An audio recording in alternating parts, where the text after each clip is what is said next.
Eu coloquei Apocalipse sem filtro. Nós vamos mostrar de maneira clara, né, como a gente diz, nua e crua, o que a palavra de Deus nos fala neste livro que é tão polêmico. E a gente quer desmistificar isso. Mostrar que, na verdade, é um livro que traz uma mensagem de esperança, tanto para aquela época como para os dias de hoje. Isso é maravilhoso. Falamos no primeiro domingo passado, fizemos uma introdução bem detalhada do contexto, a época, o local, como tudo aconteceu. Eu não vou fazer minuciosamente, eu vou avançar mais rápido, tá? E aos poucos eu vou apagando os slides da introdução e vou direto para os capítulos que nós estamos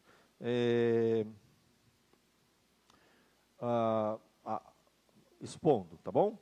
Mas lembrando então, né, no domingo passado, vou pedir para os irmãos observarem aí isso aí, ó. Vimos o autor, né, do livro de Apocalipse, que foi João, revelação de Jesus, que deu para os seus servos, né, para mostrar o que em breve deve acontecer, e que ele, enviado por intermédio do seu anjo, notificou o seu servo João. Próximo slide lá, meus queridos. Esse aparelhinho acho que não tá funcionando. Pode ir indo para frente aí no slide, pode mudar. Quem que está mexendo aí no MC4? Isso. Pode ir mudando, para frente. Ah, está comigo agora. Maravilha.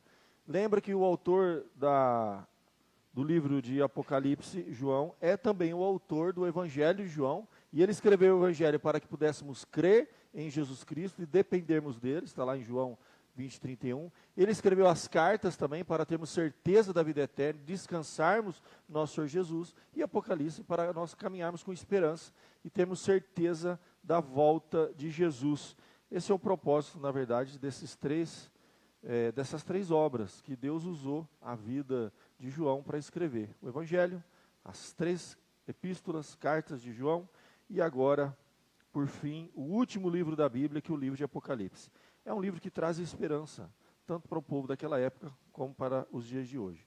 Ele estava, como a gente viu, exilado na ilha de Patmos, por causa da palavra de Deus e do testemunho de Jesus Cristo. Foi um período de muita perseguição para os cristãos que estavam debaixo do Império Romano, né? O Império Romano ele era realmente terrível contra os cristãos, e a gente crê que João, ele, para não ser um mártir, eles exilaram e enviaram ele para essa ilha, ficava bem escondidinha aqui, que era na verdade uma colônia penal romana, tá? Aqui você tem até as famosas igrejas de Apocalipse, né? Tem as cartas enviadas às igrejas, e aqui João recebe essa revelação. Essa colônia, né, de prisioneiros políticos que trabalhavam nas minas vestidos de trapos, era um lugar inóspito, ilha vulcânica, rochosa, com montanhas de até 300 metros. Aqui você tem muitas ilhas, né, nessa região do mundo, e você tem algumas que são conhecidas, ó, Corinto, né, algumas que estão na Bíblia, né, e você tem inúmeras, né, deixa eu ver se tem alguma aqui, alguma outra conhecida aqui da Bíblia, né. Eu me lembro que tinha a ilha de Lebos, cadê aqui, olha, Cronos, Rhodes. Então essas são as ilhas gregas, famosas ilhas gregas, e ilha de Patmos fica aí nessa região. Aqui tem uma imagem bem simples dessa ilha, e ele foi exilado no ano 94 ao ano 96, provavelmente, depois de Cristo. Logo após a morte do Domiciano, João foi posto em liberdade, provavelmente retornou para Éfeso, e viveu lá até os últimos dias da sua vida. Ele não morre nessa ilha, viu, gente? O livro de Apocalipse significa apo, é de dentro para fora, calipsis, que é cobertura, véu. O significado é exatamente esse, tirar o véu, descobrir o oculto. É isso que Deus faz através desse livro. É um livro aberto no qual Deus revela seus planos à sua igreja. E o futuro, né? Deus está mostrando o que vai acontecer no futuro. Existem 3 formas de interpretação, comentamos no domingo passado. Você tem a preterista, que alguns dizem que esse livro foi escrito só para aquela época, apenas para aquelas igrejas que receberam esse livro. Futurista, que aplica-se apenas para o futuro, fala de coisas lá na frente. E histórico e espiritual é o que nós cremos, que ele se aplica tanto para aquela época, para aquelas igrejas, para o povo de Deus em todas as épocas, inclusive para a nossa época também. É essa a nossa forma de interpretar. Há uma divisão no livro que fica muito boa para a gente estudar o livro. Ele é dividido em 7 sessões. A gente vai avançar um pouquinho. Hoje, por exemplo, eu vou avançar já para a segunda sessão, vou explicar por quê. E cada uma dessas sessões você tem de uma maneira progressiva. Alguém disse assim, é como se fosse um filme, né, que foi gravado por 7 câmeras diferentes. E cada uma dessas câmeras mostra um aspecto da história, do enredo. É mais ou menos isso. E cada uma delas dá mais detalhes, se aprofunda em um ponto diferente. Nós estamos aqui nos 7 candeeiros. É a primeira sessão de Apocalipse, né? Vai do capítulo 1 até o capítulo 3. Por quê? Essas divisões, né, há um gráfico aqui que eu fiz para explicar, né, tem começo, meio e fim, começo, meio e fim, começo, meio e fim, só que progressivamente vai avançando até depois que tudo se encerra, o fim do mundo, o juízo final, novos céus e nova terra, Apocalipse vai avançando dessa maneira, tá bom? Nós vimos no domingo passado essa primeira introdução, né? A promessa da esperança, o conteúdo dessa esperança e a garantia que nós temos dessa esperança. Está gravado, está editado, está postado lá no YouTube. Nós não vimos, e eu não vou ver hoje, o que João ouviu, viu e fez. Tá? Ele vai ter uma visão, mas é importante a gente ver só o finalzinho aqui, porque vou fazer um gancho aqui e vou mostrar para os irmãos como que eu vou fazer a transição para a segunda sessão. Aqui no finalzinho, no verso 10 ao verso 18, você vai ver lá no verso número 20, 19 e 20. Escreve, pois, as coisas que viste e as que são, e as que hão de acontecer depois dessas. Quanto ao mistério das 7 estrelas que viste na minha mão direita, e aos 7 candeeiros de ouro, as 7 estrelas são os anjos das 7 igrejas, e os 7 candeeiros são as 7 igrejas. Ele está dando a interpretação aqui. Nós estamos na primeira sessão que vai falar de 7 candeeiros. O que são esses 7 candeeiros? São as 7 igrejas, gente. Por isso, do capítulo 2, tá? Até o capítulo 3, você vai ter cartas dirigidas a cada uma das 7 igrejas. E da outra vez que eu comecei a falar do livro de Apocalipse, eu fiquei 7 domingos falando de cada uma. Eu não vou fazer isso. Tá? Então, eu não vou aqui estudar carta por carta para igreja. Não. Eu vou já pular para o capítulo 4. Então, no finalzinho do capítulo 2, ele explica, né, no capítulo 1, perdão, antes de entrar nas cartas, que cada um desses candeeiros são as igrejas. E as 7 estrelas são os anjos das 7 igrejas. Os anjos são enviados, são os líderes, os pastores. Então, o que aconteceu? João, quando estava exilado, ele escreveu esse livro e ele também escreveu cartas dirigidas a cada uma daquelas 7 igrejas famosas, Éfeso, Esmirna, Pérgamo, Tiatira, Sardes, Filadélfia e Laodiceia. E cada uma tinha uma palavra específica, que se aplica muito à igreja nos dias de hoje. Lições preciosas, maravilhosas.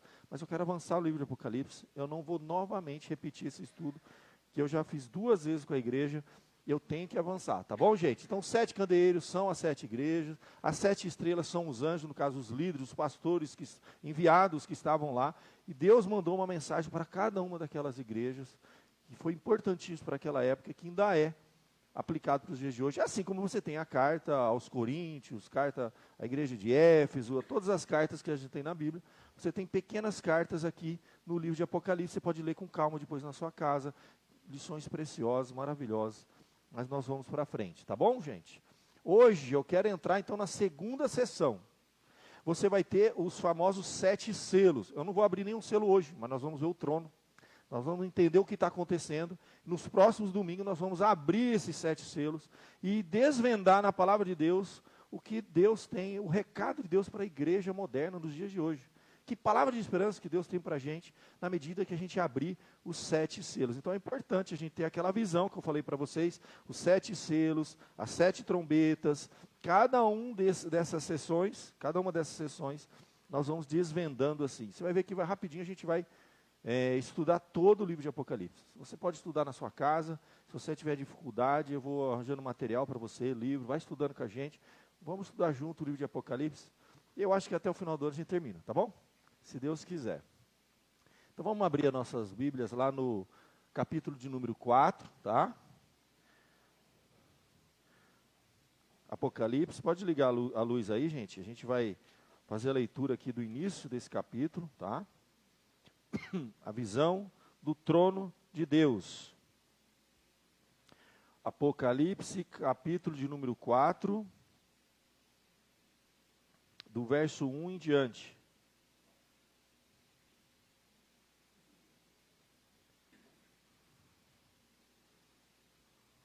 Diz assim a palavra de Deus. Depois dessas coisas, olhei, e eis não somente uma porta aberta no céu, como também a primeira voz que ouvi, como de trombeta, ao falar comigo, dizendo, sobe para aqui, e te mostrarei o que deve acontecer depois destas coisas. Imediatamente, eu me achei em espírito, e eis armado no céu um trono, e no trono alguém sentado.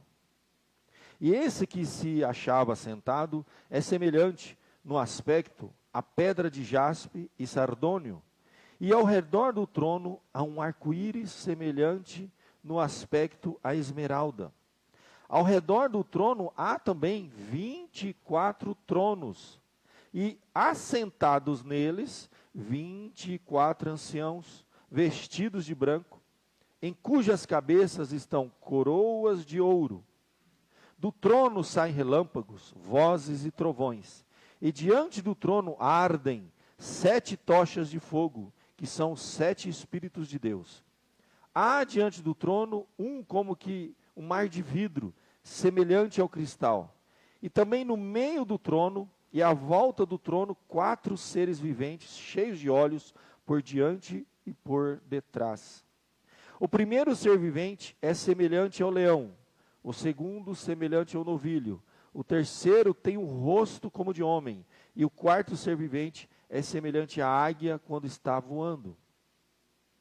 E aos 4 seres viventes, tendo cada um deles, respectivamente, 6 asas, estão cheios de olhos, ao redor e por dentro, não tem descanso, nem de dia, nem de noite, proclamando, Santo, Santo, Santo, é o Senhor Deus, o Todo-Poderoso, aquele que era, que é e que há de vir.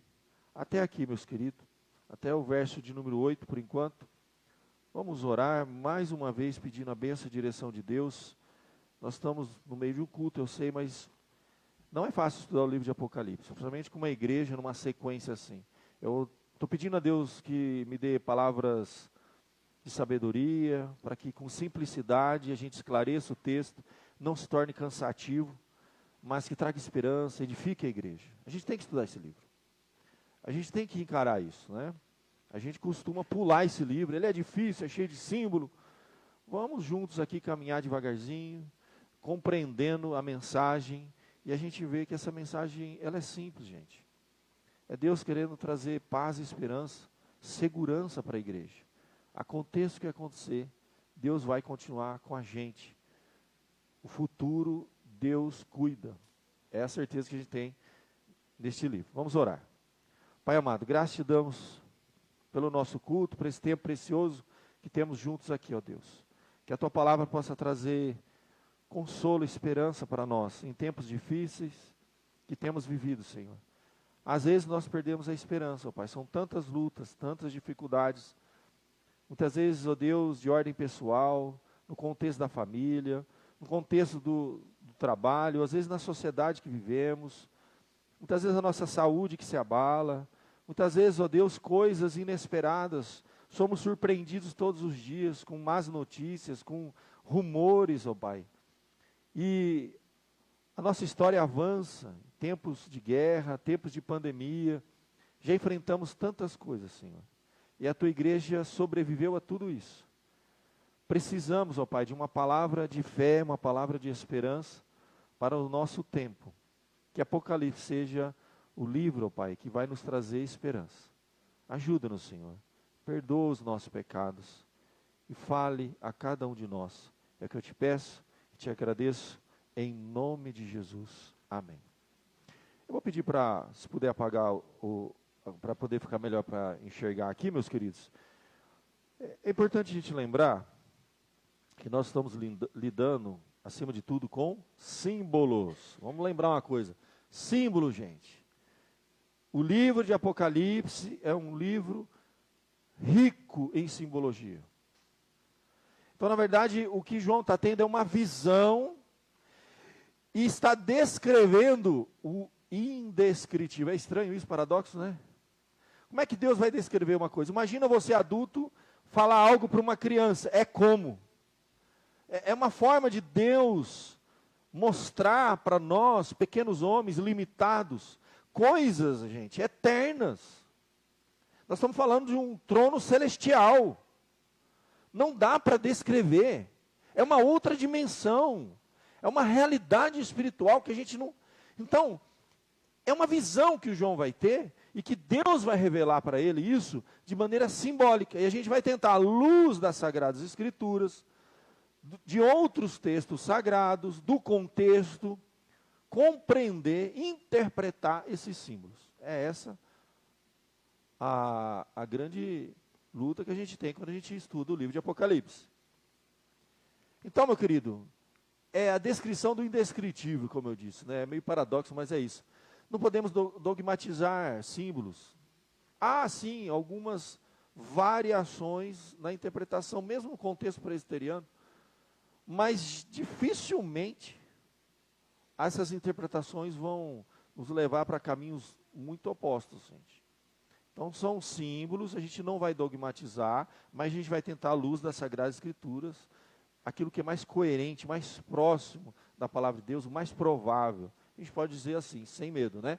Como no Antigo Testamento havia muitos símbolos que representavam a presença de Deus, a Arca da Aliança era um símbolo. Você via a arca, era a presença de Deus. Levaram a arca, levaram a presença de Deus. Então, Deus não é a arca, mas ele representava a presença de Deus. A arca representava a presença de Deus. Você tem o próprio céu, né, o Santo dos Santos, no templo fizeram um lugarzinho chamado Santo dos Santos. Representar, simbolizava. Era algo visível que representava algo espiritual. O próprio arco-íris, gente, o arco-íris representa a aliança.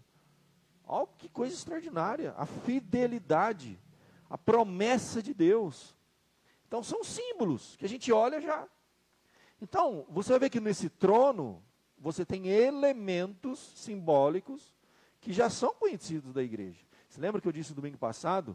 Pensa, essa igreja foi escrita por João numa época de grande perseguição. O imperador Domiciano exilou ele lá na ilha de Patmos. Como que ele ia escrever uma carta dizendo sobre a queda de Roma, tudo que ia acontecer, que Deus ia julgar? Não, ele não podia escrever isso. Então ele usa símbolos. Ele chama Roma da Grande Babilônia. Então ele usa símbolos que, eu imagino, que os soldados romanos, o Império Romano, lendo essa carta, não entendeu nada. Provavelmente o velho já está lá, naquela ilha, já está delirando já. Essa carta aqui, gente, somente o povo de Deus que pode interpretar. Por isso que é uma confusão danada que a gente vê aí. A turma tentando interpretar Apocalipse, já disseram que Jesus voltou, construíram uma casa, porque Jesus já ia voltar, deram data, e é uma confusão danada. Qualquer guerra que acontece, pronto, é o fim dos tempos. Jesus está voltando, acabou o juízo final.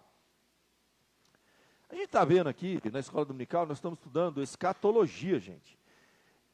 E tudo faz sentido quando a gente entende que o tempo escatológico, né, desde a primeira até a segunda vinda de Jesus, é o final dos tempos. Nós já estamos vivendo isso. Na plenitude, Jesus veio.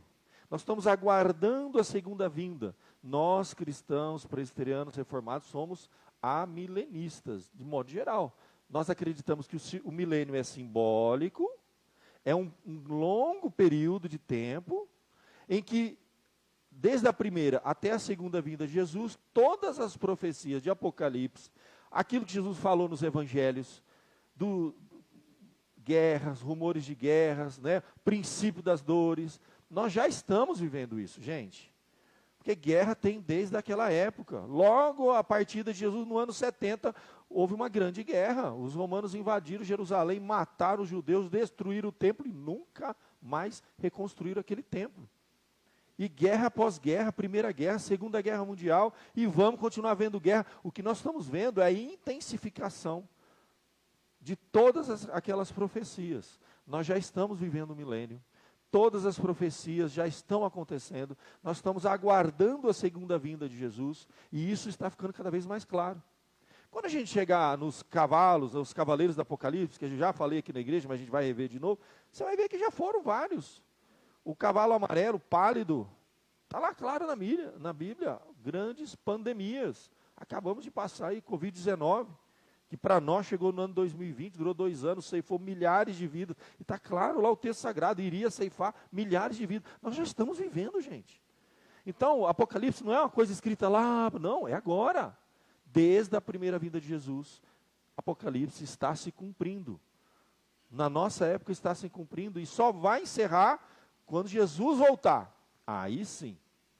E por quê? A igreja já estava sofrendo, tá? Perseguição, dificuldades, problemas enormes. E o fim dos tempos o povo já estava vivendo. Então a carta Apocalipse, o livro, perdão, de Apocalipse, foram cartas escritas às igrejas para trazer esperança. É mais ou menos assim. De vez em quando você tem reprise de futebol, não tem? De jogo de futebol? Tem alguns canais que você vai. Eu não entendo muito futebol, né?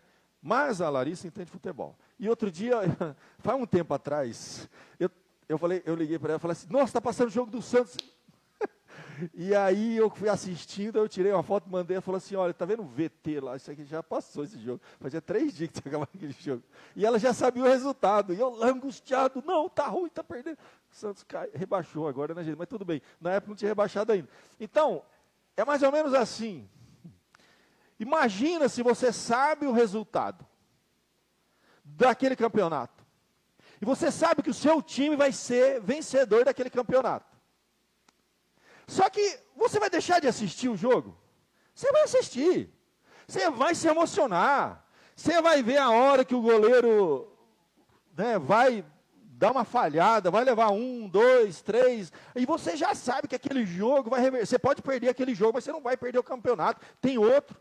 E tal, então assim, assistir um jogo sabendo que seu time vai ser campeão no final, você vai se emocionar, mas é diferente. O que está acontecendo aqui é mais ou menos assim, Jesus pegou, chamou João, deu uma visão para ele, e mostrou assim, no final, vocês são mais que vencedores, no fim, vocês vão vencer, tá bom? Beleza? Então escreve, manda lá para a igreja, tá? Agora, vive aí. Não quer dizer que a gente vai ser apático, não vai ter emoção nessa vida. Mas deixa eu te contar uma coisa, gente. Nós já somos mais do que vencedores. O livro de Apocalipse é basicamente isso. Ele está mostrando um trono, ele está mostrando, nós já vamos reinar com Cristo. Você vai ver a descrição dos símbolos lá no trono. Coroa é para quem venceu, são vitoriosos. O livro de Apocalipse é escrito assim, gente, você vai passar muita dificuldade aqui. Aqui você vai ficar doente, vai curar, vai ficar doente, vai curar. Mas um dia você vai ficar doente, vai morrer. Aí você vai ressuscitar, aí você vai para o céu. Conta toda a sua história aqui. Você vai ter problema no seu casamento, você vai ter problema com o seu filho, você vai ter milhões de coisas. Satanás vai tentar, pode ser que alguns caiam, mas vai levantar de novo. E vai. É um campeonato inteiro, gente. Mas no final, seu time ganha. É isso que é o livro de Apocalipse. Vale a pena permanecer firme, inabalável e abundante na obra do Senhor. Porque nós já somos mais do que vencedores. A gente sabe o final do livro da história. Como alguém disse certa vez, olha, no fim vai dar tudo certo, a gente vence. Eu li o final da Bíblia. E o final da Bíblia é Apocalipse. Acho que foi Billy Graham que tem essa frase famosa. Fala assim, gente, tudo bem, a gente vai aqui lutar, sofrer, se abalar, se emocionar. Mas deixa eu contar uma coisa, no final vai dar tudo certo. Se não deu certo, porque não é o final. A história de Apocalipse é basicamente isso. No final vai dar tudo certo. Então é para a gente ter esperança. Enfrentar os maiores problemas que você tiver aqui, até o nosso maior inimigo, que é a morte, com esperança. E eu vou dizer para você, os cristãos do passado, eles enfrentavam até a morte com mais esperança que a gente. Porque, assim, ninguém quer morrer. mas também não é um terror. O que a gente sabe que é muito bom, é tão bom como eu preguei alguns domingos atrás do rico e o Lázaro, a vida com Deus após, né, o lado de lá, no além, é tão bom que a gente não quer voltar. E a vida sem Deus lá no além é tão ruim que a gente quer voltar. Porque a gente diz assim, não, aqui já é o inferno, não é não. Quem está com Cristo, passando por dificuldades, deixa eu te falar, quando você partir de cima, você não quer voltar. E quem está vivendo sem Cristo, quando partir, vai ser tão ruim, do lado de lá, sem Deus, que a terra vai ser melhor. Interessante a gente pensar nisso. O fato é, a gente vai enfrentar qualquer coisa. Nada poderá nos separar do amor de Deus que está em Cristo Jesus. Nós já somos mais do que vencedores. Quem lê o livro de Apocalipse vive aqui com esperança. Não quer dizer que a gente não vai se emocionar. Mesmo você sabendo que seu time ganha no final, você vai ficar nervoso a hora que o adversário avançar, fizer gol e você perder aquele jogo, mesmo sabendo que você vai ganhar o campeonato no final. Então a vida, ela traz muita emoção, a gente vai ter sofrimentos, mas não demasiadamente. Não vai destruir a gente. Porque a gente sabe que no final o nosso time vence. Aí é tranquilo. Então a gente tem que ler Apocalipse e ter essa esperança.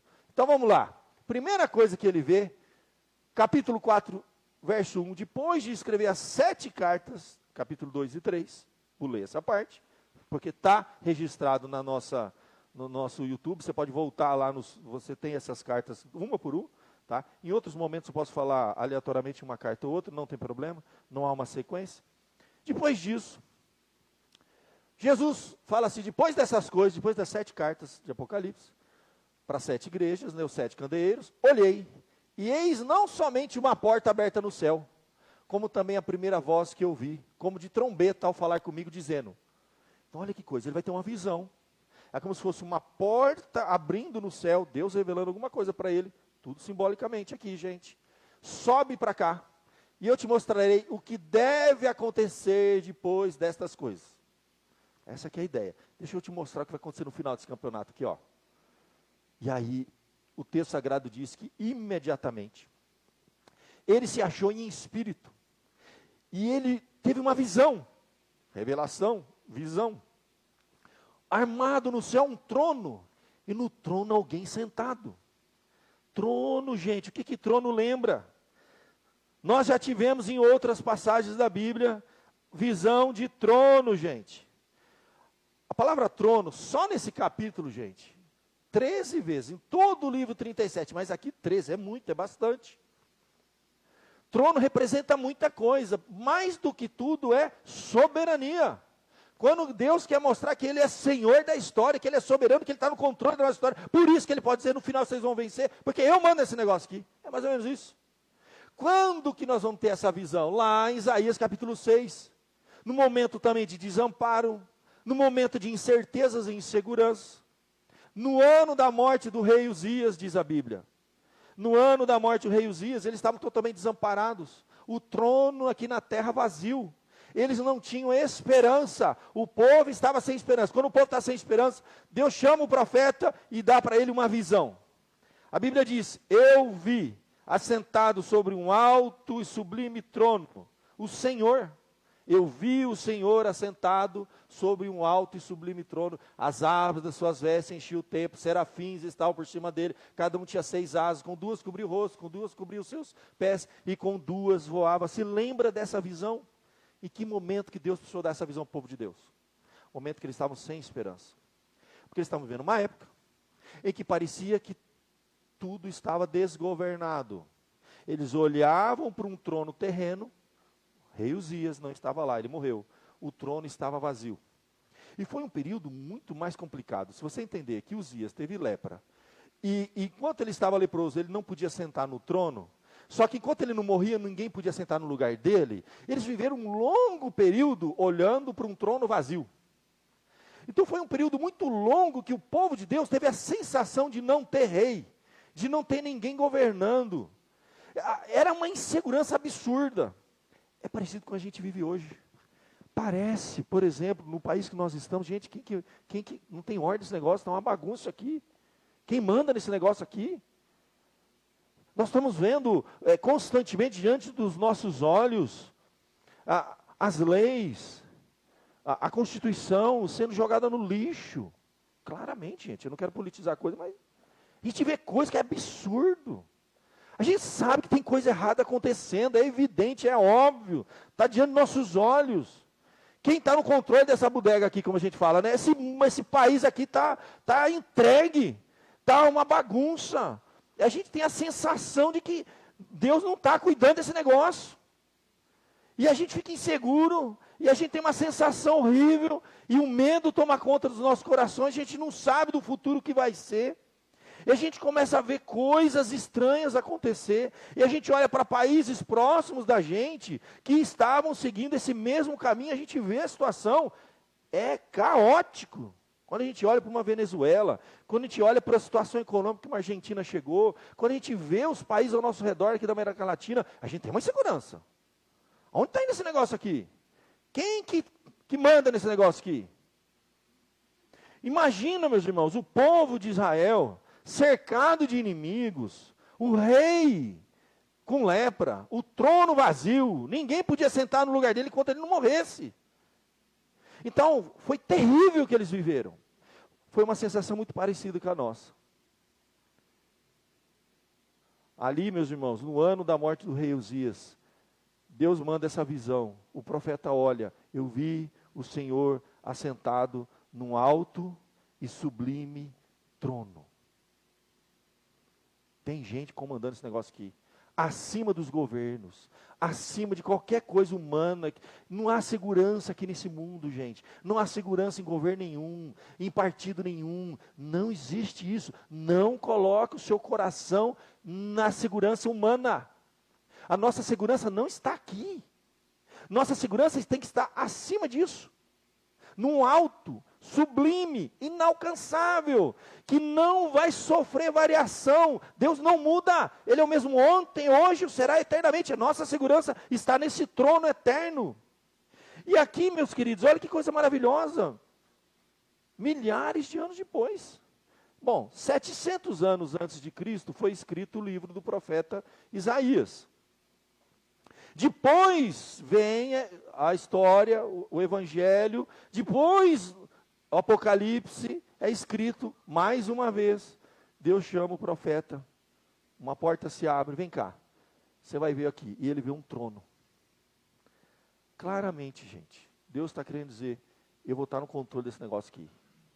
Não pensa que é Império Romano naquela época, ou os outros governos dos dias de hoje. Quem está no controle, gente? Quem está no controle é o Senhor, num alto e sublime trono. Mas ali, João vai ver mais uma coisa que simbolicamente para a gente tem um significado tremendo, que é fidelidade. Então existe alguém que manda, que é Senhor da história, e esse alguém que manda, que é Senhor, que é soberano, o Rei dos Reis está governando esse negócio, por mais que às vezes não parece. O Rei dos Reis está governando, mas ele, além de tudo, ele é fiel. O que diz lá? E esse que se acha sentado é semelhante no aspecto à pedra de jaspe e de sardônio. E ao redor do trono há um arco-íris, semelhante no aspecto à esmeralda. A ideia do arco, símbolo. O que o arco-íris simboliza para a gente? A promessa, a fidelidade. Claramente, gente. Arco-íris tem essa representação. Na Bíblia, um arco-íris. Então, quando a gente tem, da parte de João, essa visão, a gente sabe que o Senhor governa, Ele é o Senhor da história, e Ele é fiel.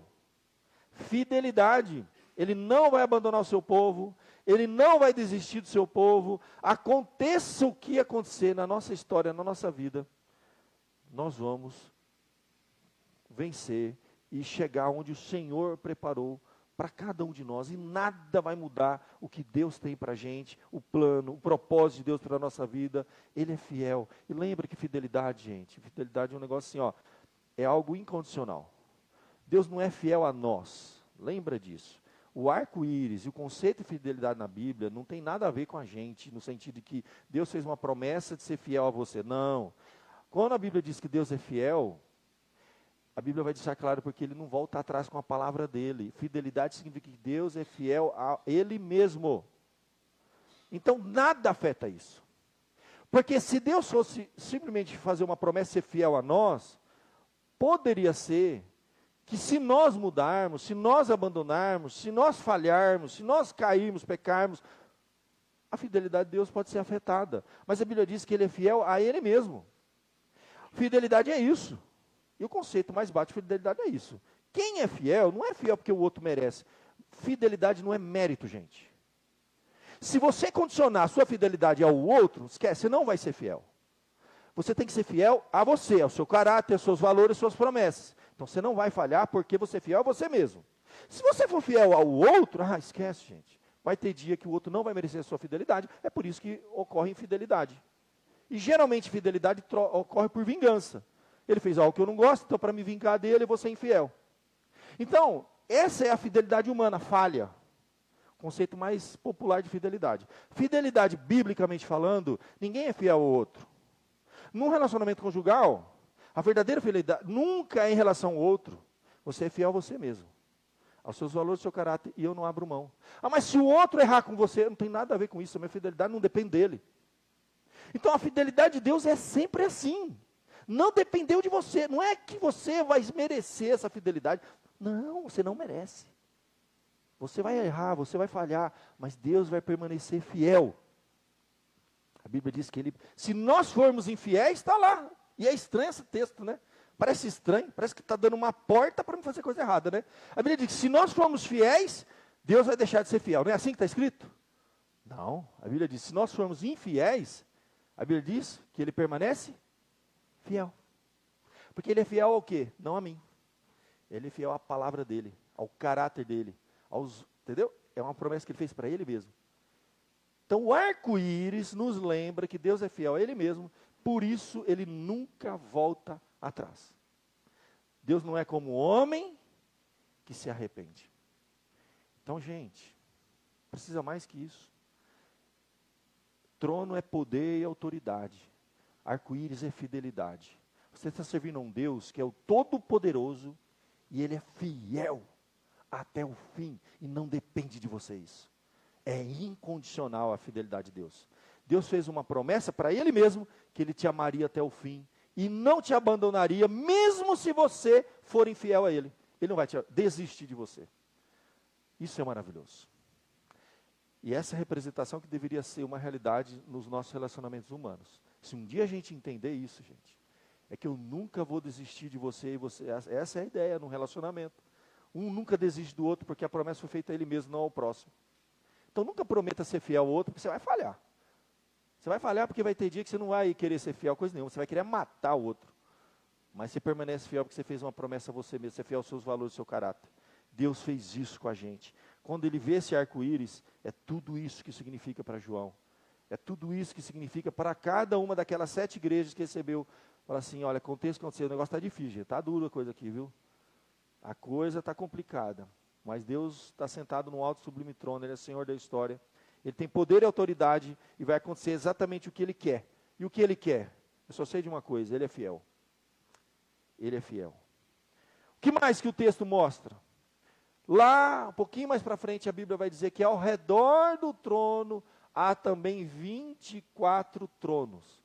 E assentados neles, 24 anciãos vestidos de branco, em cujas cabeças estão coroas de ouro. Olha que coisa interessante. O que será que representa cada um? Tudo símbolo aqui, gente, tudo símbolo. Livro simbólico. Vamos lá. Primeiro, ao redor do trono, além do arco-íris, fidelidade de Deus, tinha 24 outros tronos menores. Assentado, anciãos, vestido de branco e com coroa. Então, trono, ancião, vestido de branco e coroa. Se você estuda a Bíblia, se você lê a Bíblia há bons anos, tudo isso aqui você já sabe o que é.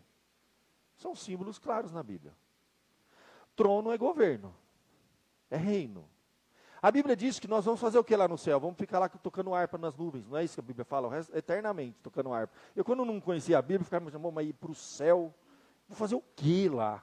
Porque a gente imagina o céu assim, nuvem, né? Nuvem, aí eu em cima da nuvem tocando harpa, assim, o resto da vida, né? A gente viu os anjinhos tocando harpa. Eternamente, eterna, vai doer o dedo de tanto tocar harpa. Vai chegar uma hora que tocando harpa.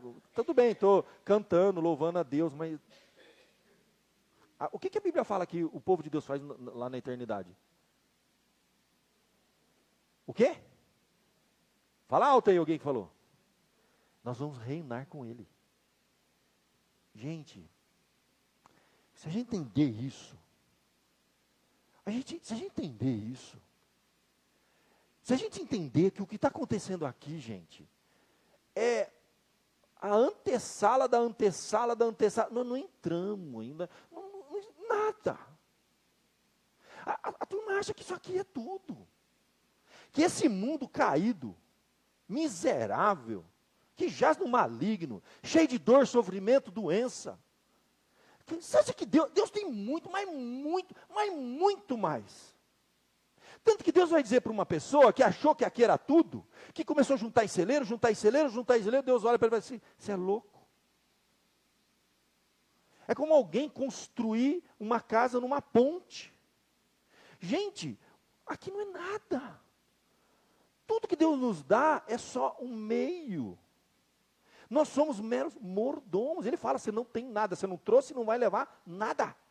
Ele nos dá dons, talentos, recursos, capacidade, um tempo de vida, ninguém sabe quanto, pouquinho, por um propósito muito maior. Você não está reinando aqui, você vai reinar com Ele lá. Nós vamos reinar com Cristo. Você tem ideia o que é isso? A gente tem alguns vislumbres. A Bíblia não dá detalhes. Mas nós não vamos passar a eternidade tocando harpa, gente. Nós vamos reinar com Cristo. Esses 24 tronos aqui, com certeza, gente, é o povo de Deus. Alguns acreditam que 12 representavam o povo da antiga aliança e 12 da nova aliança. Aí é aquilo que eu falei, símbolo de não dogmatiza. Com toda certeza, não é anjo. Isso a maioria dos teólogos descartam. Não, está falando do povo de Deus. Porque a Bíblia diz que o povo de Deus vai reinar com ele. Então você tem um trono no centro e tronos menores. É o povo de Deus. E ao longo dos próximos textos que a gente vai ler junto, e os selos que serão abertos, a gente vai caminhar junto, vai ficando mais claro isso. Somos nós. Então João está tendo uma visão do povo lá no futuro, na eternidade, reinando com Cristo, simbolicamente. Quando Deus criou o mundo, Ele colocou 2 aqui, Adão e Eva, para fazer o quê? Para governar, para reinar aqui. E passamos por essa experiência, houve a queda, nos afastamos de Deus, houve a redenção, morremos espiritualmente, somos resgatados pelo sangue de Cristo e entramos na família de Deus. Antes éramos criaturas, agora não mais. Agora nós chamamos Deus de Pai. Jesus é o irmão mais velho. Gente, vamos fazer parte da família de Deus. Era Pai, Filho e Espírito Santo na eternidade. E entre eles tiveram uma ideia. Nós vamos crescer.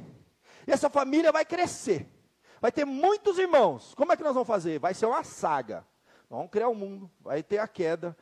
Criou 2 seres humanos, são criaturas feitas à imagem e semelhança de Deus, mas não é filho. Adão não chamava Deus de pai. Eva não chamava Deus de pai. Precisou passar pela queda. Romperam um relacionamento com Deus.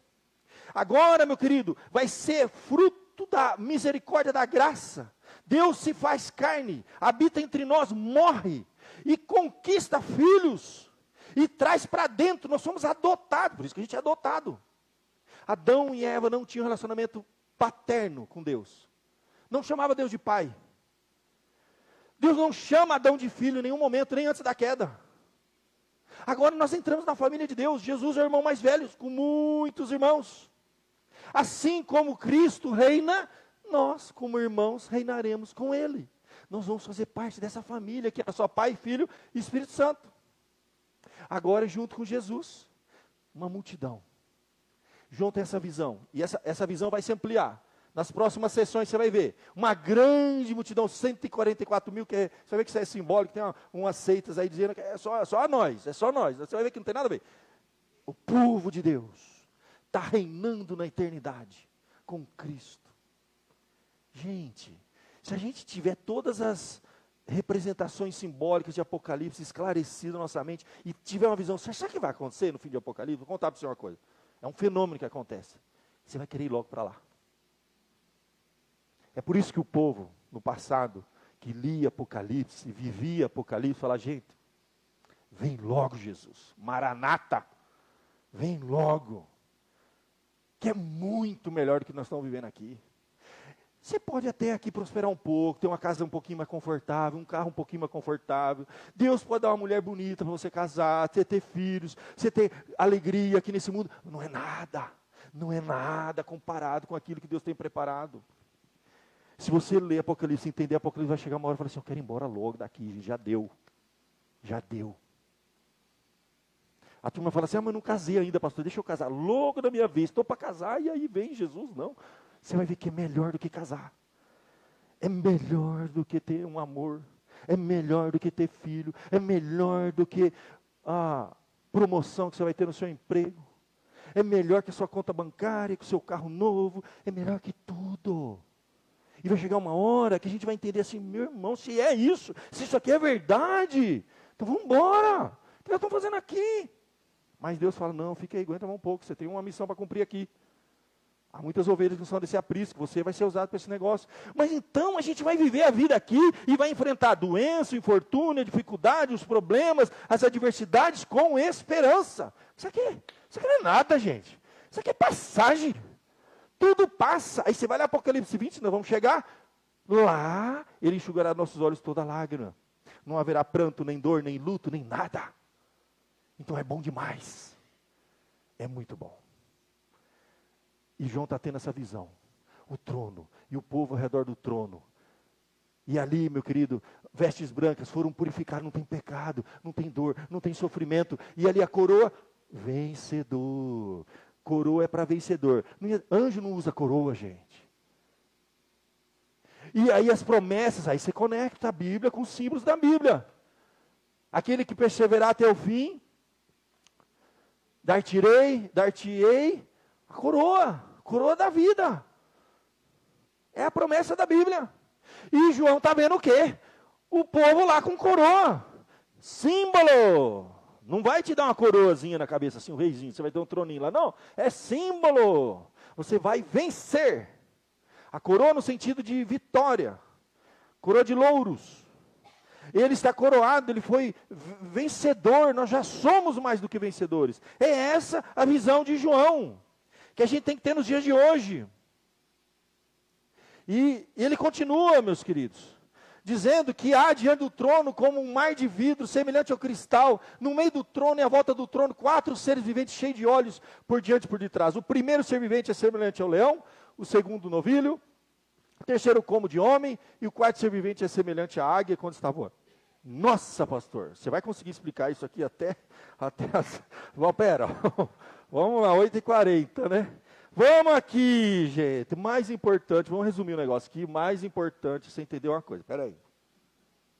São anjos, aqui é anjo, então o povo já está claro, quem está com coroa é povo, o resto é anjo. Não tem lá, com certeza lá, não tem um novilho, não tem leão, tá? Não tem nada disso aqui, não tem uma águia voando lá assim, ó. Não. Tudo é símbolo. O que representa? O que representa? Aí a gente vai ver as representações. Você tem anjos que simbolizam, aqui está errado, né? Valentia e coragem. Leão simboliza isso. Força e tenacidade. Inteligência e sagacidade. Eficiência e rapidez. Sim, esses anjos que estão lá, para que existe anjo? E aí você vai entender uma coisa, gente. Deus criou os anjos para quê?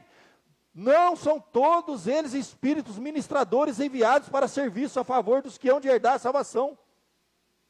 E João teve essa visão, que além de tudo, Deus criou seres espirituais, que simbolicamente não tem leão, não tem novilho, não tem nada disso lá não. Tem essa representação simbólico, são anjos, espíritos ministradores. Sabia disso? Deus criou anjo para, como diz o texto sagrado, enviado para serviço a favor dos que hão de herdar a vida eterna. Então, ele está vendo lá que Deus criou esses anjos para o nosso bem. Para que a igreja cumprisse a sua missão aqui na terra. Deus tem anjos ministradores. Não é anjo da guarda. Você não tem um anjinho sentado do seu lado, te protegendo quando você está na direção. Dirija com prudência, que não tem anjinho para te proteger. Não é essa a ideia. Mas Deus enviou anjos ministradores. E essa visão já teve, gente, Ezequiel 1:5. A gente está vendo que João viu coisa que os profetas do passado já viram. Olha lá, ó. No meio dessa nuvem, Ezequiel teve essa visão, capítulo 5, saía a semelhança de 4 seres viventes de novo, cuja aparência era esta. A aparência simbolizava. Tinha a semelhança de homem. Cada um tinha 4 rostos, como também 4 asas. Um pouquinho para frente, 10:20, ó. São esses seres viventes que vi debaixo do Deus de Israel, junto ao rio de Quebar, e fiquei sabendo que eram querubins. Cada um tinha 4 rostos e 4 asas, e a semelhança de mãos de homem debaixo das asas. Tudo simbólico. Na antiga aliança já tinha isso. Não dá para ler Apocalipse isolado do restante da Bíblia, gente. Simplesmente são anjos ministradores enviados para serviço a favor dos que hão de herdar a salvação. Tem anjo trabalhando aqui, gente. E eles têm tudo isso aqui: valentia, força, inteligência, eficiência. Simplesmente são símbolos que representam seres espirituais que estão aqui para nos abençoar, enviados por Deus. Então pensa, gente, você é protegido no presente. Você tem promessas de um Deus todo-poderoso sentado no trono que é fiel no futuro. É bom demais, gente. É isso para a igreja ter esperança, para caminhar nesse mundo com esperança. Não há nada que possa acontecer nessa vida que vai te abalar. Você vai sofrer. A gente é humano, gente. A gente é humano. A gente tem sentido na pele. Se você colocar o dedo no quente, vai doer. A dor faz parte da nossa existência. Mas isso não é desesperar. Paulo e os apóstolos falavam, o cristão verdadeiro, ele não entra em desespero. A gente não entra em desespero. Porque desesperar é o quê? É perder a esperança. Você não perde a esperança. O cristão não perde a esperança. Ele pode sofrer aqui, passar lutas, dificuldades, como esse povo passava. Não era brincadeira que eles estavam passando, não, gente. Essas igrejas foram perseguidas. Muitos foram mortos. Perdiam tudo que tinham. Mas eles liam em Apocalipse e falavam assim, nós somos mais do que vencedores. Saiba disso. Passe o que você passar nessa vida. Você deve olhar para o alto e falar assim, eu já sou mais do que vencedor se eu estiver firme com Cristo. Dar-te-ei a coroa da vida. E Ele só dá para aqueles que perseveram até o fim. Essa a visão do 4º capítulo, quando ele tem um trono, e ele vai começar a abrir aqui agora os selos, que a gente vai começar a ver nos próximos capítulos, quando ele vai abrir cada um dos 7 selos, do capítulo 4 ao capítulo 7. Nós vamos domingo que vem continuar. Nessa nova sessão, a visão é de um trono, um arco-íris, para nos lembrar que, diante de todas as circunstâncias difíceis da igreja na terra, Deus é soberano e fiel às suas promessas. Deus não vai negar a si mesmo. Descansa, confia, feche seus olhos, agradece a Deus, fala assim, nossa, Ele já deu tudo, mais do que eu preciso, mais do que eu mereço, e eu só tenho que agradecer, louvar, servir a Deus, com paz no coração, perseverar até o fim, aconteça o que acontecer, você vai passar por luta, gente, você vai passar por luta. E um dia você vai enfrentar o nosso maior inimigo, que é a morte. E até nela, Jesus já deu garantia que seremos vencedores. Não importa. Enfrentaremos qualquer coisa. Até o fim. Perseverar até o fim, dar-te-ei a coroa da vida. Senhor Deus, graças te damos, porque a Tua palavra nos faz promessas maravilhosas. O Senhor escreveu um livro, revelou ao teu profeta João, na ilha de Pátimos, para que nós, tua igreja, tanto no passado, como no presente, como no futuro, tenhamos esperança. Nada irá nos abalar, nada irá tirar nossa esperança. Mesmo diante dos infortúnios, adversidades, dor, doença e morte, que a gente possa porventura enfrentar nessa vida.